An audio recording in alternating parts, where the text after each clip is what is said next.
it there, so give me more, more, till I can't stand. Get on the floor, floor, like it's your last chance. If you want more, more, then here I am.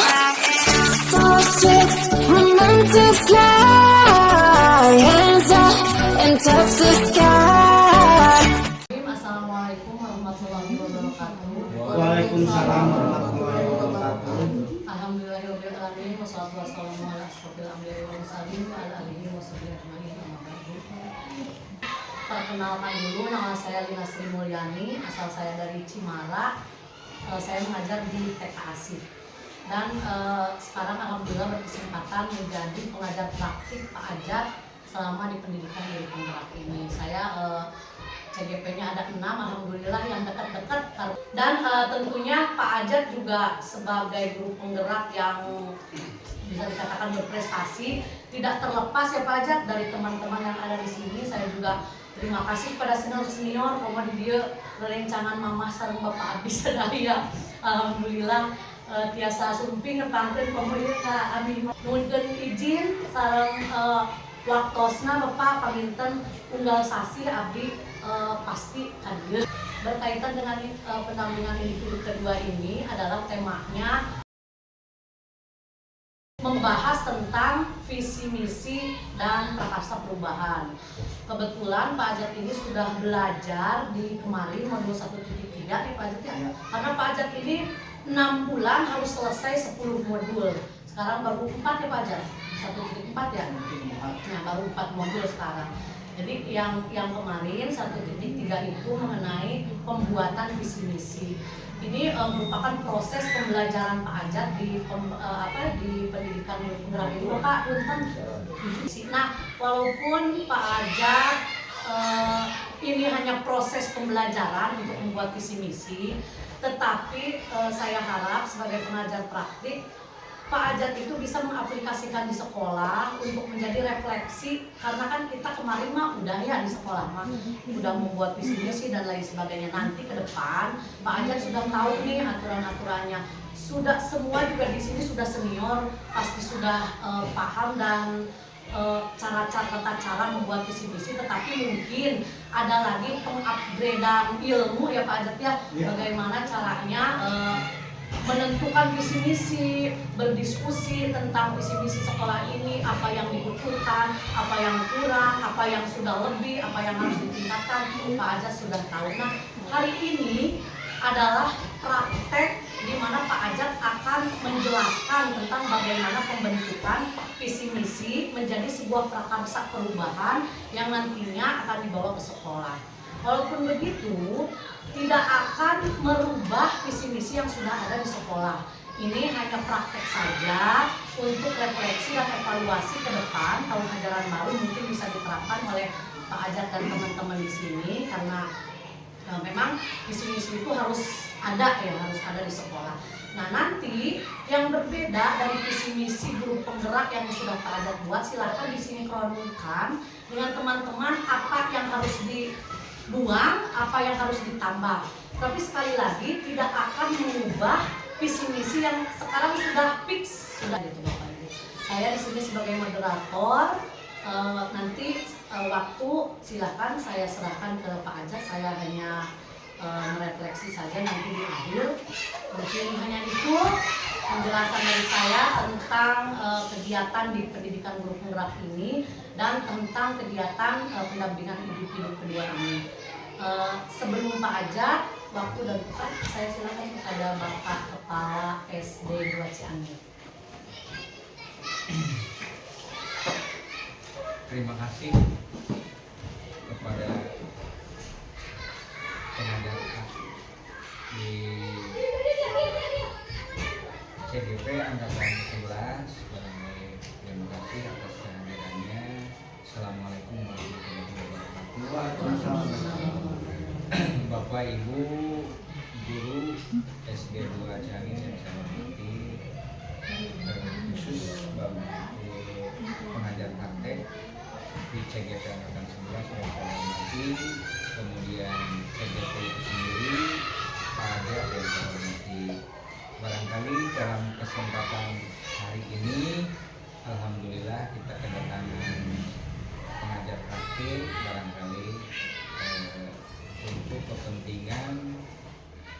kepentingan sebenarnya adalah kepentingan kita bersama, tapi lebih spesialnya mungkin ini berhubungan dengan kegiatan yang dilaksanakan oleh pajak.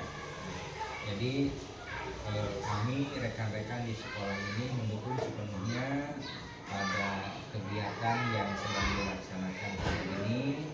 Mudah-mudahan dari pelaksanaan hari ini bagi kita semua warga SD 2 Cianjur akan mendapat informasi, mendapat ilmu, mendapat pengalaman yang baru dari kegiatan ini. Jadi sekali lagi kepada semuanya, kepada rekan-rekan guru di SD 2 Cianjur, mari kita ikuti kegiatan ini dengan sebaik-baiknya dalam rangka yang pertama itu mensukseskan kegiatan pajak, kedua itu akan menambah wawasan bagi kita. Jadi beginilah gambaran mengenai CGP. Kemudian barangkali nanti terutama yang masih muda mungkin di tahun depan harus ada lagi barangkali untuk kegiatan CGP ini. CGP ini adalah sebagai jembatan lamun dina boleh meureun kawat candra di muka, itunya kawat candra di muka. Kemudian untuk keprofesionalan seorang guru gitu ya, seorang guru mungkin akan lebih diperdalam lagi, dimana yang dulu angkatan ke-7 berarti saya lihat, saya ikuti, ternyata filosofi yang diinikan adalah filosofi Ki Hajar Dewantara. Untuk yang bagi yang mereka nih, bagi ibu-ibu atau bapak-bapak yang pernah di SPG mah itu filosofi itu pernah dipelajari, sudah tidak asing lagi, tapi saya kok berarti di CGP dipelajari kembali gitu. Jadi saya terngiang karena filosofi itu sendiri itu adalah akan menginspirasi kepada kita, terutama perlakuan kita terhadap anak didik kita, bahwa anak didik kita ini adalah sebagai raja, kita ini adalah sebagai pelayan. Jadi sekali lagi ingat, kita ini adalah sebagai pelayan, bukan anak yang ada di kita ini adalah sebagai raja yang harus kita servis yang semaksimal mungkin. Jadi sekali lagi mari kita ikuti kegiatan pendampingan individu. Berarti ini silahkan kita ikuti, kita sambil belajar ya, Kemudian kami mengharapkan kepada Ibu sebagai pengajar praktik, silahkan Pak Ajat jangan sungkan-sungkan ketika ada informasi yang kurang jelas, silahkan berhubungan dengan Ibu pengajar praktik. Barangkali itu yang bisa disampaikan. Mudah-mudahan sekali lagi ini akan menginspirasi kita semua. Bagi rekan-rekan yang usianya masih muda, ini akan menjadi inspirasi dan harus masuk CGP. Terima kasih ke Ibu pengajar praktik, Ibu Lina, yang telah memberikan waktu kepada saya selaku calon guru penggerak yang angkatan 11 ini untuk belajar diskusi atau berdiskusi bersama dengan rekan sejawat di sekolah itu SD 2 Cianjur. Sekali lagi terima kasih, kemudian kepada kepala sekolah yang telah memberikan dukungan, memberikan fasilitas, support dan lain sebagainya kepada saya, sehingga saya sampai hari ini sudah berada di tahap pendampingan individu 2. Setelah kemarin pendampingan individu 1 yang disatukan di SMP 2 Ciberem ya, karena tidak ada hal yang didiskusikan bisa disatukan. Kemudian untuk LMS dari 10 modul saya sudah menyelesaikan dari modul 1.1, 1.2, 1.3. Ya sekarang 1.4. Nah, di modul 1.3 itu ada materi atau pembahasan tentang pembuatan visi misi di sekolah dengan metode Bagja ya, dengan metode Bagja. Jadi dalam pembuatan visi misi sekolah itu si calon guru penggerak itu mengemukakan atau mengusulkan untuk membuat visi ya, membuat visi prakarsa perubahan pertama bersama kelompok dulu ya, diambil dari masing-masing CGP, kemudian dikolaborasikan dengan anggota kelompok. Kebetulan kelompok saya ada 6 orang, maka dibuatlah sebuah visi misi yang dihasilkan oleh kelompok. Adapun visi yang saya ajukan di kolaborasi tersebut yaitu mirip dengan visi yang ada di sekolah ini, yaitu sudah saya catat, terwujudnya peserta didik yang religius, berakhlak mulia, sehat, berprestasi, dan berbudaya lingkungan. Itu merupakan visi SD Negeri 2 Cianjur yang sebelumnya. Kemudian setelah saya melakukan diskusi dengan kelompok, saya juga akhirnya menghasilkan sebuah visi, yaitu terwujudnya siswa hebat, humanis, edukatif, berwawasan lingkungan, agamis, dan terampil. Nah itu. Nah di acara ini, dari kegiatan ini, mari kita bersama-sama berdiskusi untuk membuat sebuah visi khususnya untuk sekolah kita. Jadi dari masing-masing guru akan diberi kesempatan mengemukakan apa yang ada di dalam hatinya untuk diwujudkan nantinya atau diimplementasikan nantinya ke sebuah visi yang akan dipakai ke depannya di sekolah kita. Itu untuk prolog dari saya. Kemudian untuk selanjutnya saya akan membagikan post-it kertas ke Bapak Ibu guru yang ada di sini. Kemudian tolong diisi dengan menjawab beberapa pertanyaan yang nanti saya akan pandu. Nanti habis.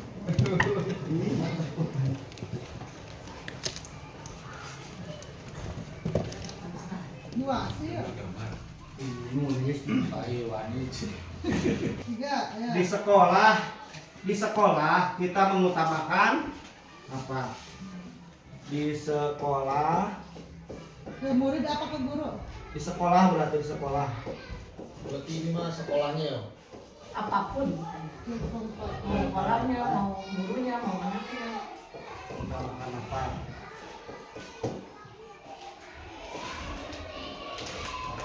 Bertujuh. Di sekolah kenapa? Di sekolah kita mengutamakan apa? Misalnya mendidik atau memfasilitasi atau memotivasi.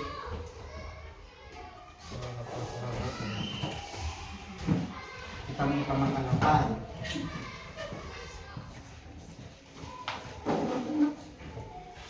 Yang keempat,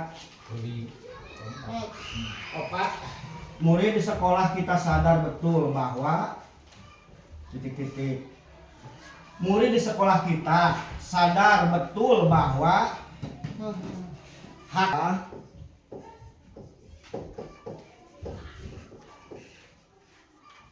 murid di sekolah kita sadar betul Atau kepribadinya, mereka menyadari bahwa anak itu bagaimana. si anak itu.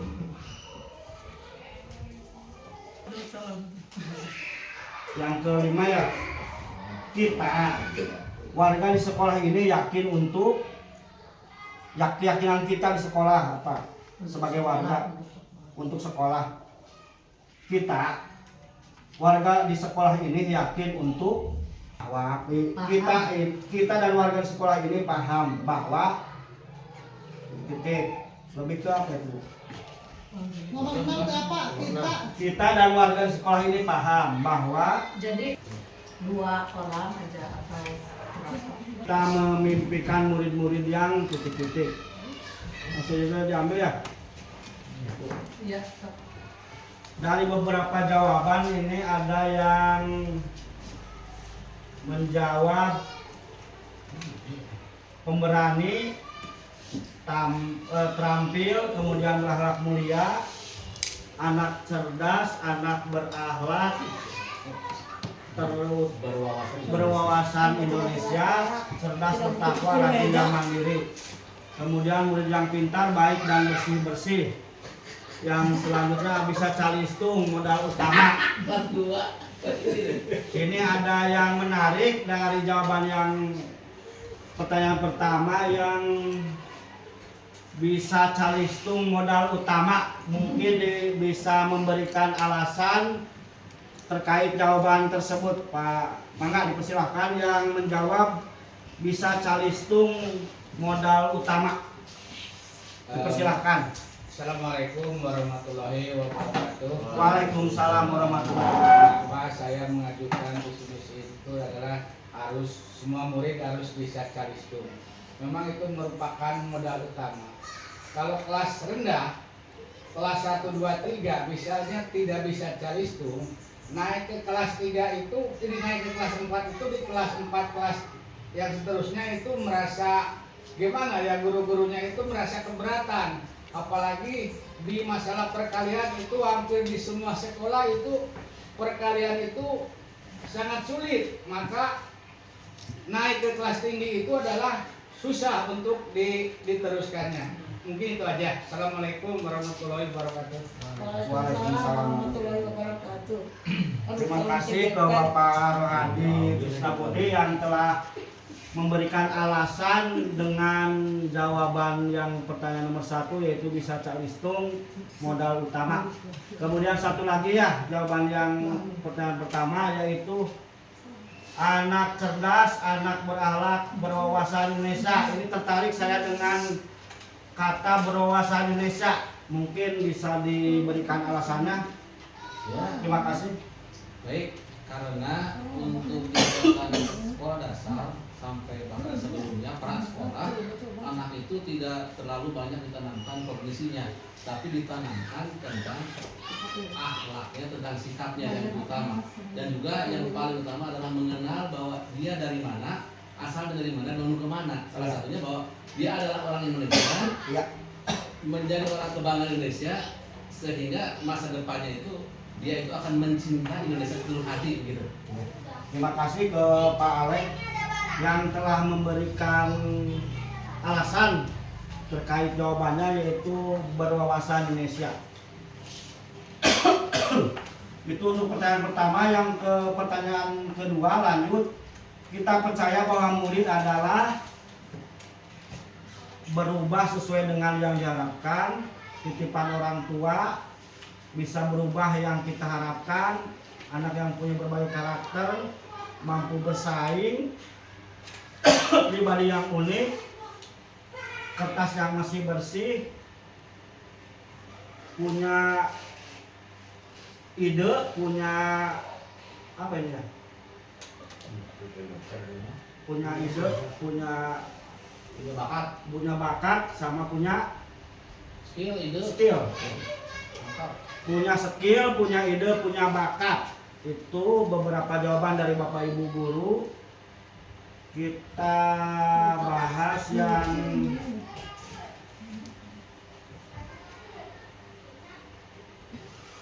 pribadi yang unik. Jawaban ada yang pribadi yang unik. Kita percaya bahwa murid itu adalah pribadi yang unik. Pada yang menjawab pribadi yang unik, siapa? Saya. Oh, Pak Mantri ya, silakan Pak Mantri. Maksudnya begini ya, pribadi yang unik artinya bahwa anak bisa diarahkan kemanapun tergantung yang diarahkan. Artinya bahwa seorang pribadi yang unik diibaratkan dengan teori tabula rasa, mungkin ada nyambung dengan yang itu, bahwa anak itu adalah ibarat mau diarahkan kemana itu terserah yang mengarahkan. Jadi bisa dikatakan mau jadi Israel atau jadi Majusi itu kan tergantung yang mengajarnya gitu kan. Itu selanjutnya bahwa pribadi yang unik ini anak memiliki kemampuan kemampuan yang pertama, kemampuan yang natural artinya pembawaan. Kemudian yang kedua, pembawaan yang istilahnya dengan bimbingan seorang guru. Artinya kita percaya bahwa proses yang baik itu tidak akan istilahnya tidak sia-sialah gitu. Jadi proses yang baik akan menghasilkan output yang baik. Kemudian proses yang istilahnya proses yang abal-abalan itu kan berarti hasilnya kurang maksimal. Artinya bahwa anak itu mau kemanapun dia bawa oleh seorang guru itu anak itu akan tertanam dalam pribadinya. Kemudian di dalam diri anak itu memiliki potensi yang bermacam-macam. Artinya di kelas misalnya ada 20 anak, itu berarti 20 karakter, 20 potensi yang membutuhkan sentuhan dari ibu dan bapaknya. Barangkali itu. Terima kasih kepada kepala sekolah yang telah memberikan alasan terkait jawabannya tentang pribadi yang unik, yaitu proses yang baik akan menghasilkan yang baik pula, mungkin gitu ya kurang lebihnya. Kemudian yang satu lagi untuk jawaban yang nomor 2, kalau bisa berubah sesuai yang kita harapkan, sudah mirip tadi ya, kepribadi yang unik. Kemudian anak yang punya berbagai karakter sudah mirip tadi sama Pak Kepala. Kertas yang bersih sudah mirip juga ya tadi ya. Kemudian punya skill, punya ide, punya bakat. Pak Mantri yaitu titipan orang tua. Titipan orang tua maksudnya bagaimana nih Pak? Dipersilahkan. Ganti ambil ya. Maksudnya gini ya, murid itu adalah sebagai titipan orang tua. Kalau kita dititipkan oleh atau diberi mandat sama orang ya, kita itu harus benar-benar tanggung jawab gitu ya. Asal jangan ya misalnya dalam KBM harus benar-benar mengajarnya gitu. Murid itu adalah titipan orang tua yang harus betul-betul kita bina, kita bimbing dan sebagainya. Itu jangan dari rumah ke sekolah asal datang aja, itu kan berarti tidak benar-benar jadi ini kepada anak ya, karena anak itu adalah titipan orang tua, maksudnya begitu. Terima kasih Pak Wadi yang telah memaparkan alasan tentang bahwa murid itu adalah titipan orang tua. Jadi kesimpulannya sekolah kesimpulan intinya Kesimpulan tadi. dari kita diskusi tadi yaitu poin pertama tentang impian kita semua terhadap murid ya. Kemudian kepercayaan kita kepada murid. Selanjutnya di sekolah kita itu yang diutamakan harus apa, sudah ada kesimpulannya. Kemudian tentang murid di sekolah kita sadar betul bahwa apa yang diimpikan oleh murid maupun yang diimpikan oleh kita sebagai guru. Kemudian kita selaku warga sekolah juga yakin bahwa apa yang diimpikan oleh kita sebagai guru, kemudian apa yang diimpikan oleh murid akan terwujud dengan kolaborasi di antara kita semua sebagai tenaga pendidik. Kemudian setelah itu kita juga harus kedepannya akan paham bahwa sekolah itu manfaat atau fungsinya seperti apa. Selanjutnya setelah kita mengambil kesimpulan tersebut, kita akan membuat visi sekolah.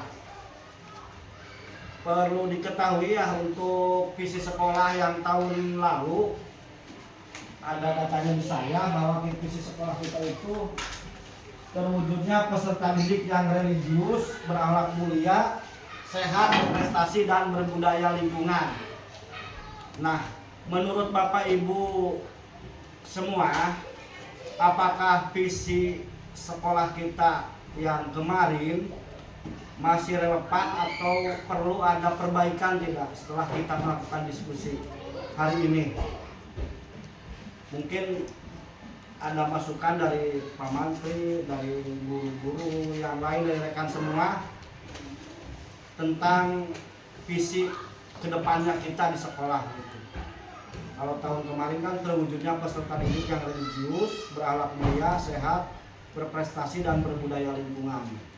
Nah, untuk visi ke depan kita mau seperti apa? Ya, dari saya. Ya, silakan. Dari pertanyaan yang terakhir yang ke-6 itu pertanyaan itu mengharapkan ada semacam masukan. Ya. Masukan itu berarti kan berdasarkan hasil berbagai macam permasalahan yang temukan sebelumnya, ditambah lagi dengan beberapa komponen yang terlibat langsung atau tidak langsung terhadap sekolah.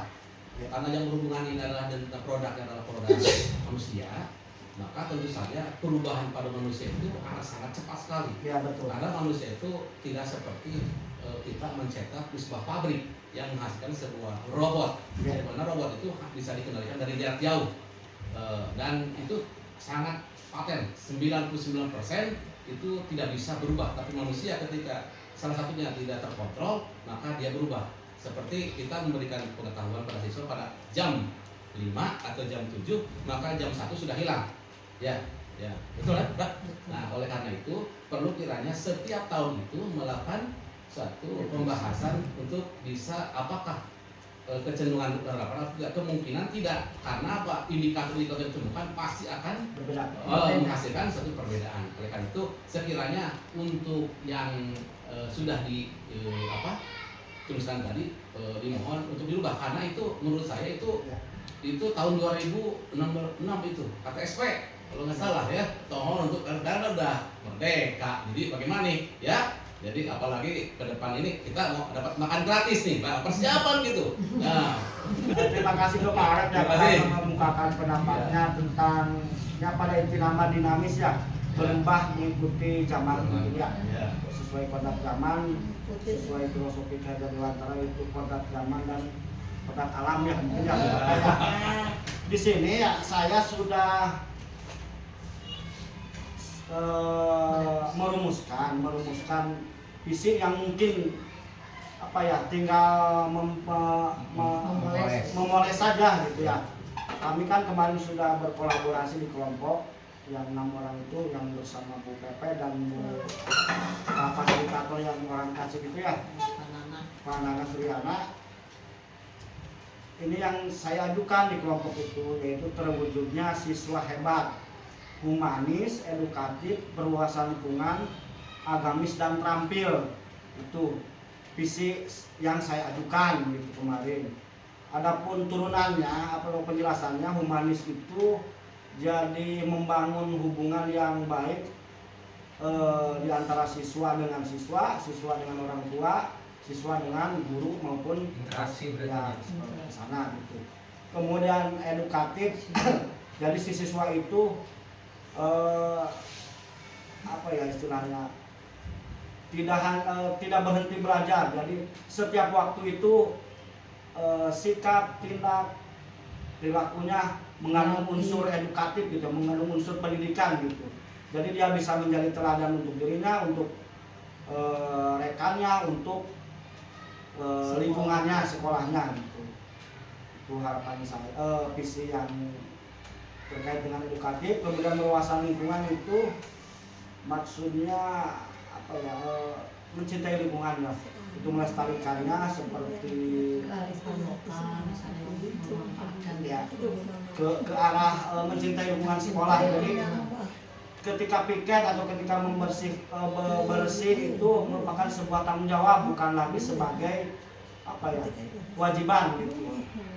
di titik berangkatnya ke tanggung jawabnya masing-masing siswa gitu, dan kita selaku guru.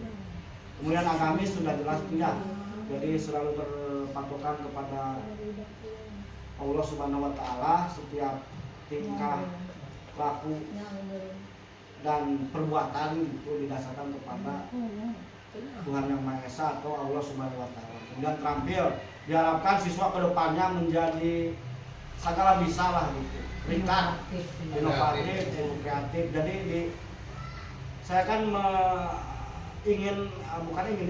mengakronimkan dari hebatnya itu. Jadi apa ya, itu istilah umumnya ya. Jadi kekhususannya ada penjelasan tersendiri. Hebat itu humanis, edukatif, wawasan lingkungan, agamis, dan terampil. Itu yang diajukan. Akronim hebat tadi. Hebat. Terwujudnya siswa hebat. Gitu. Akronim Singkatan. Ya singkatan. Akronim satu mungkin singkatan. Hebat, humanis, edukatif, berwawasan lingkungan, agamis, dan terampil. Ketika ada yang kurang mungkin bisa tambahkan hebat bener. Singkatannya dari apa? Bersih, apalah gitu. Nanti kita kolaborasi lagi ya. Ini hanya ajuan saya gitu.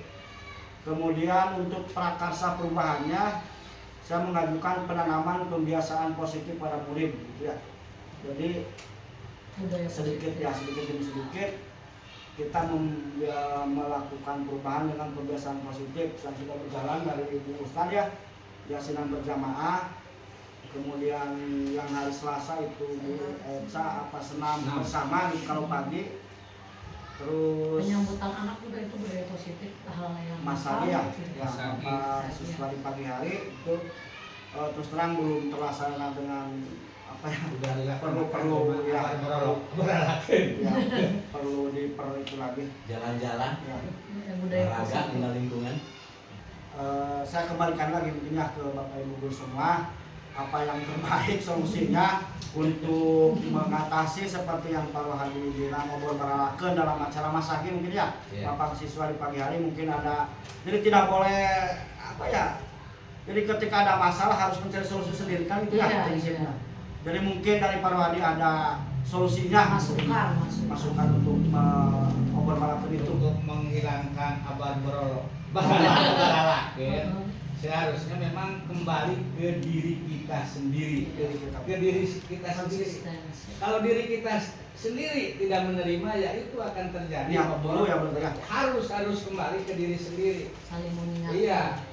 Walaupun diingatkan sama kepala sekolah, tapi kalau kitanya hatinya belum ini kan mungkin ya kalau ada pemantri mah kita bisa terapkan, nggak ada pemantri hilang lagi. Makanya kembali ke diri pribadi itu aja.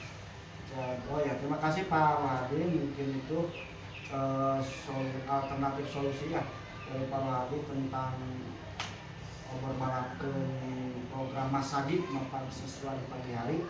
Tadi, ayo orang Sunda mah kumpul terkumpul, yang penting mah dahar. Nah gimana kalau kita makan masako? Nah, Makan sama-sama kapan saja oleh kita gitu. Jadi itu juga sama. masa kita terima kasih ke Pak Arek ya yang telah mengajukan sebuah program yang bagus itu.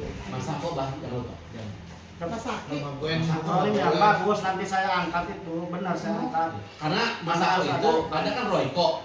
Royko itu kan Israel. Masako itu lokal. Jepang. Akhir bulan. Silaturahmi makan bersama siswa akhir bulan, paningkatkeun Bang. Halus tapi singkatan. Silaturahmi makan bersama siswa akhir bulan. Alhamdulillah. Terima kasih Bapak Ibu guru semuanya dan kepala sekolah. Mungkin kita pada akhir sesi diskusi tentang pemaparan fisik SD Negeri 2 Ciangir. Saya review dulu ke diskusi yang tadi, yaitu tentang visi SD Negeri 2 Ciangir terwujudnya siswa hebat. Mungkin itu dengan catatan ya, mungkin nanti ada tambahan di waktu berjalan gitu. Kemudian prakarsa perubahannya yaitu penanaman pembiasaan positif pada murid. Selanjutnya nanti ada program unggulan yang digagas oleh Pak Alek, mungkin nanti saya akan coba ramu dan membuat tentunya ya. Itu saja diskusi hari ini.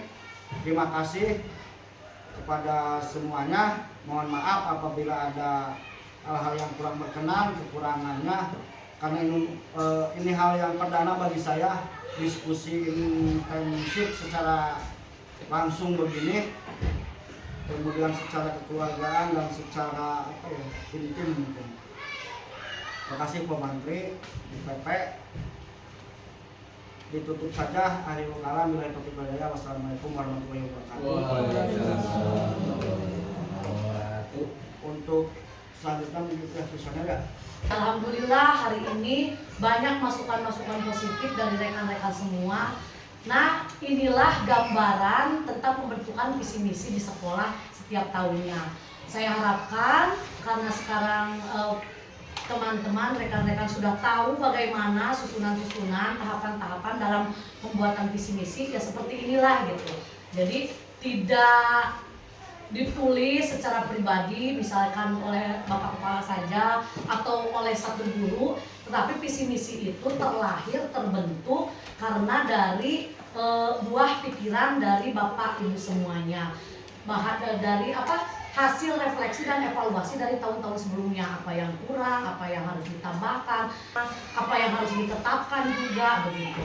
Jadi terima kasih, mudah-mudahan apa yang disampaikan oleh Pak Ajat bisa menjadi referensi baru untuk sekolah, khususnya sekolah SD Ciangir 2 ini. Mudah-mudahan lebih maju, lebih banyak lagi siswanya, dan Bapak Ibu gurunya saya percaya dan yakin di sini sudah senior semua, selalu mengupgrade kemampuan-kemampuan Bapak Ibu sesuai dengan zamannya. Terima kasih atas waktunya yang telah diberikan kepada saya dalam pendampingan individu kedua ini, dan mohon minta waktu terus saya 4 bulan lagi membersamai Pak Ajat dalam pendidikan guru kurang ini. Mudah-mudahan di SD Ciangin kayak adik kami angkatan 12. Ditutup wae wabillahi taufiq wal hidayah. Wassalamualaikum warahmatullahi wabarakatuh.